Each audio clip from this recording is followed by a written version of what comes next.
अल्लाहुम्मा उर्ज़ुक़नी इल्मन नाफ़िअन वासिअन अमीका। अल्लाहुम्मा उर्ज़ुक़नी रिज़्क़न वासिअन हलालन तय्यिबन मुबारकन मिन इंदिक। अल्लाहुम्मा उर्ज़ुक़नी हयात सआदतन व मौत शहादतन। आमीन या रब्बल आलमीन। बिस्मिल्लाहिर्रहमानिर्रहीम। हज़रात, आइए सबसे पहले आज फ़हमुल कुरान आसान कोर्स का आगाज़ हम बिस्मिल्लाहिर्रहमानिर्रहीम से करते हैं।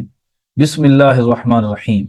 ये देखिए, ये बिस्मिल्लाह, ये जो बिस्मिल्लाहिर्रहमानिर्रहीम है, इसका आगाज़ जो हो रहा है वो बिस्मी से हो रहा है। ये कलमा कैसे बना है? बा प्लस सीन मीम से मिलकर बना है। देखें, अगर बिस्म से बा को अलग करने से बाकी कलमा सीन मीम रह जाएगा। अगर बा को हम अलग कर दें तो बाकी कलमा सीन मीम रह जाएगा। अगर किसी कलमे के आगाज में पहला हर्फ साकिन हो तो वो बोला नहीं जाता। साकिन से मुराद जिस हर्फ के ऊपर जज़म हो। पहले साकिन हर्फ को तलफ़ुज़ देने के लिए शुरू में एक अलिफ का इजाफा किया जाता है। मिसाल के तौर पर आप देखिए जरा, मोहम्मद अब्ने अब्दुल्ला, मोहम्मद अब्दुल्ला का बेटा।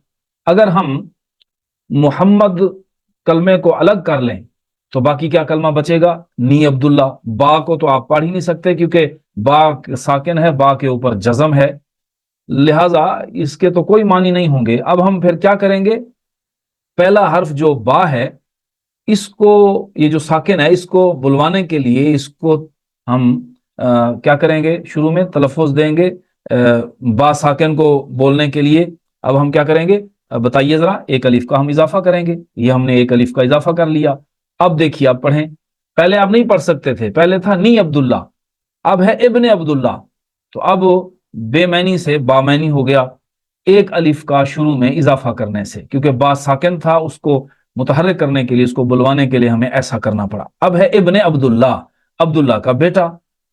इब्न में हर्फ बा को तलफ़ुज़ देने से कलमा बामैनी बन गया, इब्न अब्दुल्ला। वरना हर्फ बा जो साकिन है ना बोला जाता तो बाकी हर्फ सिर्फ नून रह जाता और कलमा बेमैनी हो जाता।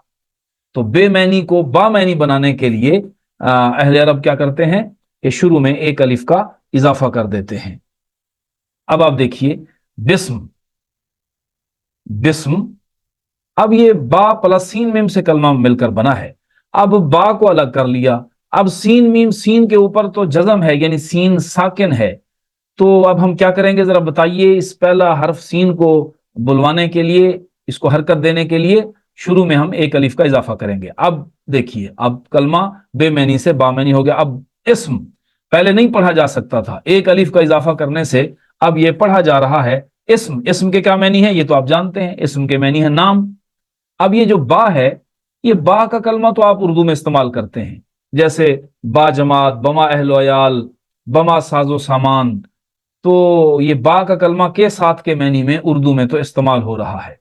ये बात ज़हन में रख लीजिए कि पूरे कुरान मजीद के अंदर 98% जो अल्फाज हैं वो हमारी उर्दू में इस्तेमाल होने वाले हैं। बाकी 2% बचता है। 2% में 1.5% तो रिपीटिशन है, तकरार है, बार बार आने वाले अल्फाज हैं। इन्ना अन्ना उलाई का अल्लादीना हा उलाई तिल का दाली का, और बहुत सारे ऐसे 1.5 जो बार बार आते हैं, वो तो आपको पता है खुद ब खुद याद हो जाएंगे। उनको याद रखने की ज्यादा फिक्र की जरूरत नहीं है। वो जब बार बार आएंगे और आप बार बार तर्जमा उसका करेंगे और तर्जमा हर जगह वही होगा, तो वो आपको खुद ब खुद याद हो जाएंगे। बाकी कितना बचा? आधा फीसद। आधे फीसद के लिए उस्ताद या डिक्शनरी की जरूरत पड़ती है। कुरान बहुत आसान है। अल्लाह ने खुद फरमाया कि वलक़द यस्सरनल कुरान लिज़िक्रि फहल मिन मुद्दकिर। हमने इस कुरान को आसान बनाया है, कोई है जो गौर व फिक्र करे? तो इसके लिए 15 और 16 उलूम की जरूरत नहीं है। कुरान को समझने के लिए ये सिर्फ उलमा का काम नहीं है, हर आम इंसान, हर आम आदमी गौर और फिक्र और तदब्बर से कुरान मजीद को समझ सकता है, उसका फहम हासिल कर सकता है, उसका तर्जमा कर सकता है। तो आप भी तर्जमा कर सकते हैं, बस आपको उर्दू आती हो, उर्दू जबान आप जानते हो, उर्दू के अल्फाज से आप वाकिफ हों, उर्दू पढ़ना लिखना आता हो تو قرآن آپ کے لیے آسان ہے جی. تو چلیے آگے بڑھاتے ہیں اپنی اس کلاس کو.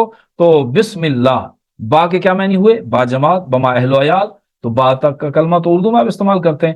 تو با کے کیا معنی اب آپ لیں گے؟ کے ساتھ. اب آگے اسم. یہ اسم کا کلمہ بھی تو آپ اردو میں استعمال کرتے ہیں. کیا معنی ہے اسم کے؟ ذرا بتائیے. ہم پوچھتے ہیں نا جی آپ کا اسم مبارک کیا ہے، یعنی آپ کا نام کیا ہے. تو بسم، اب آپ ترجمہ کیجئے اس کٹھا. کیا کریں گے؟ بسم، نام کے ساتھ. یہی ہوگا نا جی، بسم نام کے ساتھ. انشاءاللہ ابھی اختتام کرتے ہیں. انشاءاللہ پھر ملتے ہیں اگلی ویڈیو میں اس سے اگلے سبق کے ساتھ. اللہ رب العالمین ہمیں قرآن سمجھنے کی توفیق عطا